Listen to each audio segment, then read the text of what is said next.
উচ্চশিক্ষা ব্যবস্থার একাধিক সমস্যা এবং তার পাশাপাশি ছাত্রছাত্রীদের বিভিন্ন দাবি দাওয়া নিয়ে আজকে এনএসইউআই ত্রিপুরা প্রদেশের পক্ষ থেকে স্মারকলিপি প্রদান করা হয় উচ্চশিক্ষা দপ্তরের ডিরেক্টরের কাছে।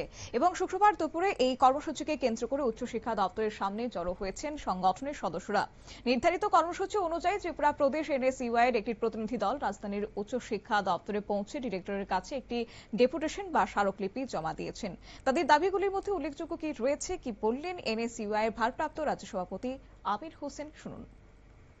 আমরা ত্রিপুরা প্রদেশ এনএসইউআই এর একটা 10 জনের প্রতিনিধি দল আমরা আমাদের রাজ্যের উচ্চ শিক্ষা দপ্তরের যিনি আধিকারিক আছেন ওনার সঙ্গে আমরা দেখা করতে এসেছি। একটা ডেপুটেশনে আমরা মিলিত হব।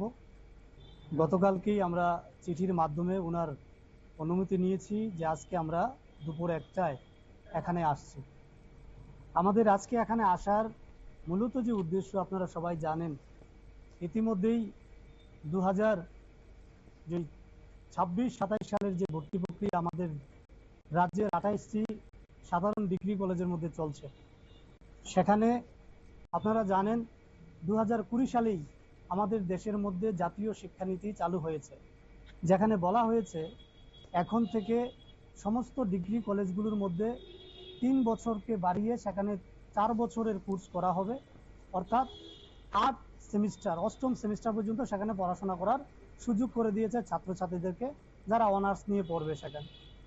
কিন্তু আমরা লক্ষ্য করেছি 2023-24-এ আমাদের রাজ্যের মধ্যে তৎকালীন শিক্ষামন্ত্রী, উচ্চ শিক্ষামন্ত্রী, যিনি বর্তমান স্কুল শিক্ষামন্ত্রী আমাদের রাজ্যের মুখ্যমন্ত্রী মানিক শাহ মহোদয় 2020 সালে লাগু করা জাতীয় শিক্ষানীতিকে আমাদের রাজ্যের মধ্যে চালু করেছিলেন 2023-24-এ।